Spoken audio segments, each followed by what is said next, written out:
Nobody tells you this part. They tell you marriage is the end of loneliness.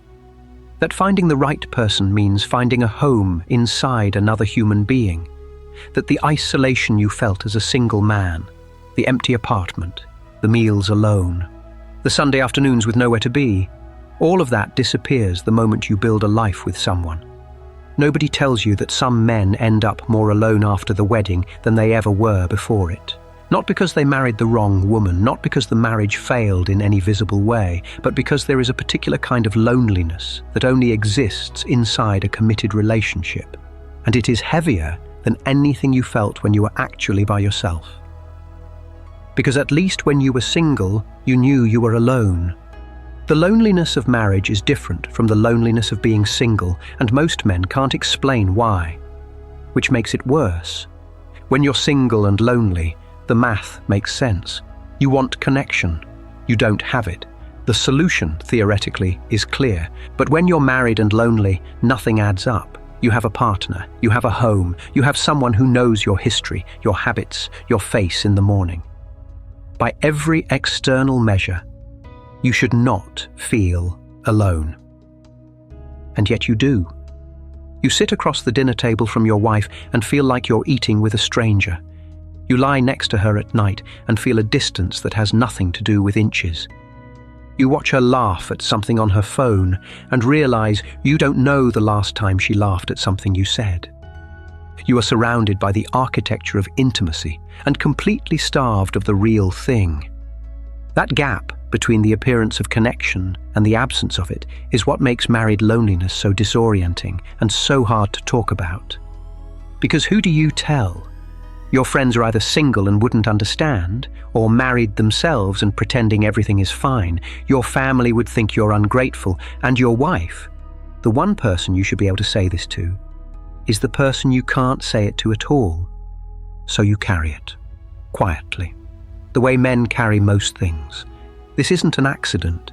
There are specific reasons why men arrive at this place, and understanding them matters because most men think they're the exception. They think something went uniquely wrong in their situation. It didn't.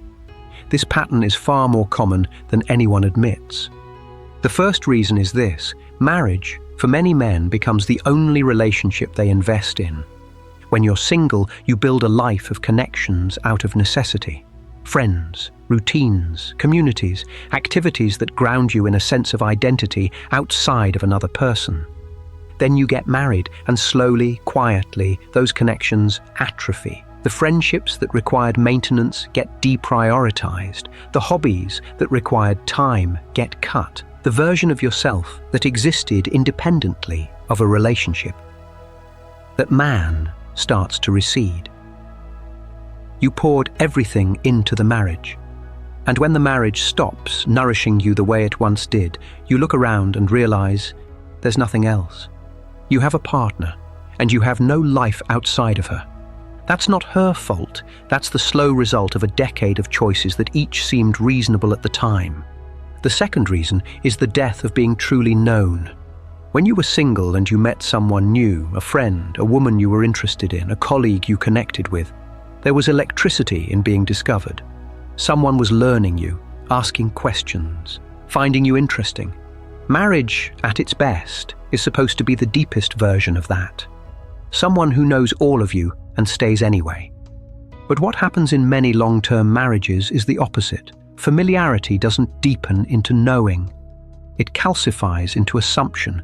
Your wife stops asking who you are because she thinks she already knows. You stop revealing yourself because there's no invitation.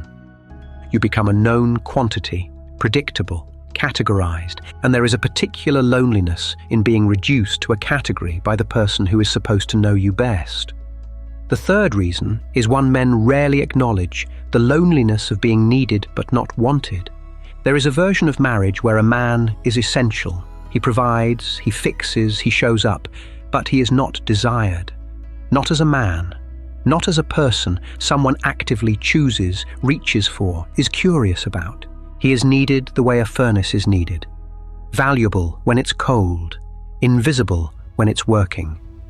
This is the loneliness that cuts deepest, because it masquerades as purpose, You tell yourself you matter because you're needed.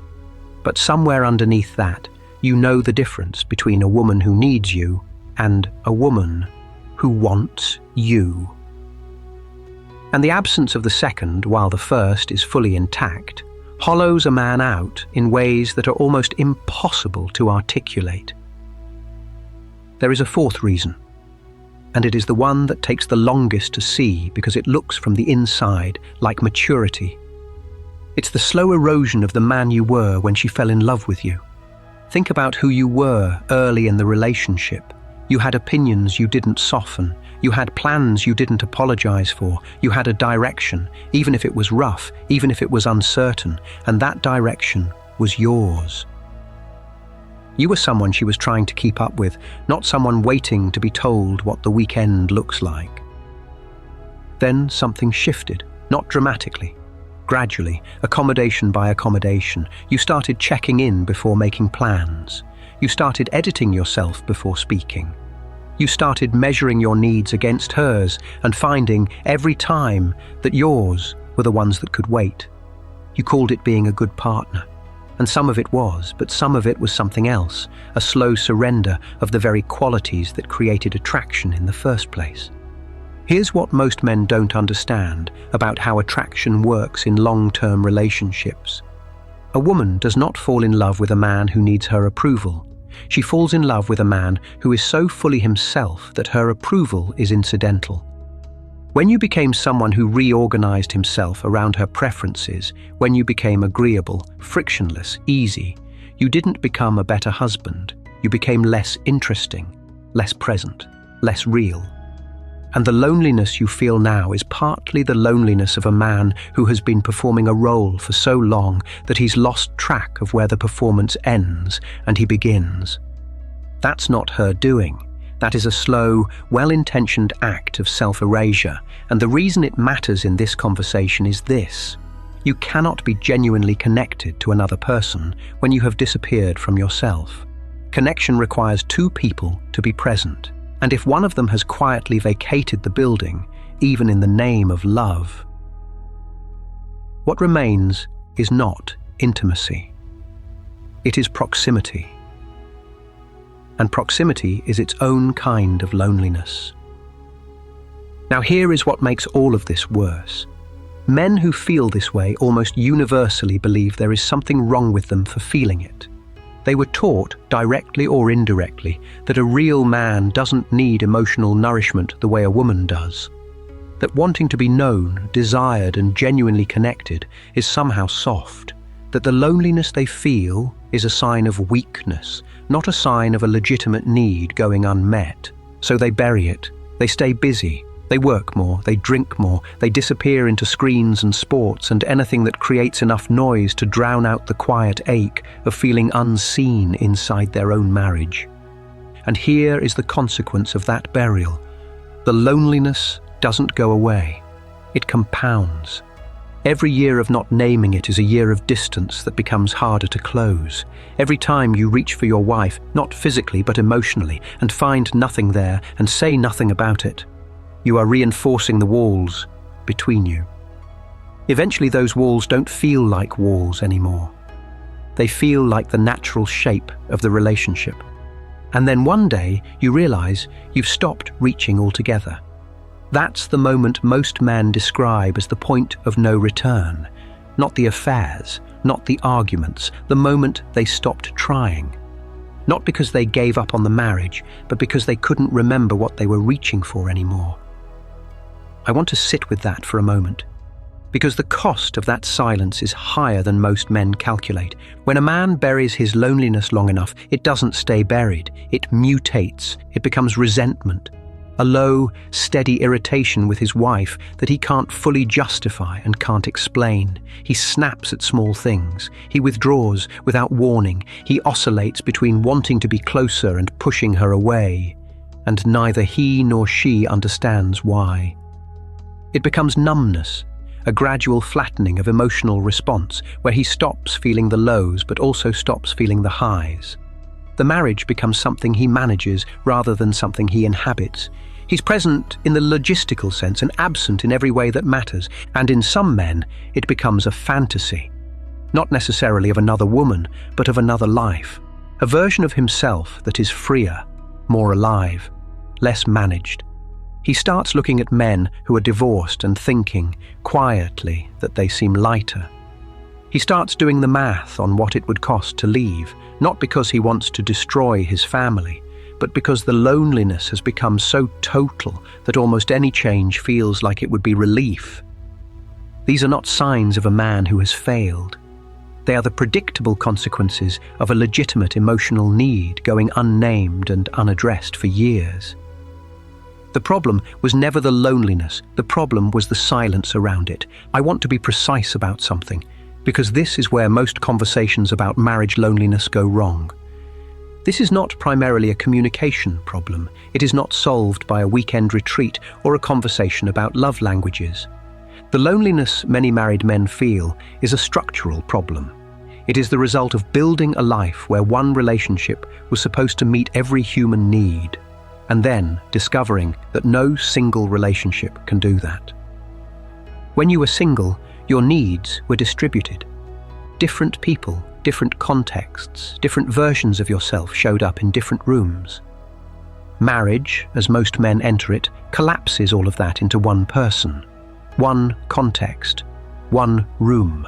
And when that room goes cold, there is nowhere else to go. This is why some men are lonelier married than they were single. It's not that their wife is a bad person. It's not that the marriage is uniquely broken. It's that they dismantled the entire architecture of their emotional life and replaced it with one structure. And that structure was never designed to hold that weight alone. So what do you do with this? I'm not going to give you a 5-step plan.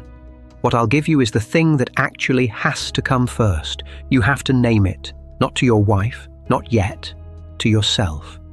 You have to be willing to sit with the truth that you are lonely, not frustrated, not unhappy in some vague way, but genuinely lonely, inside your marriage. That the loneliness is real, that it is not a character flaw, that it is a legitimate human need that is currently going unmet.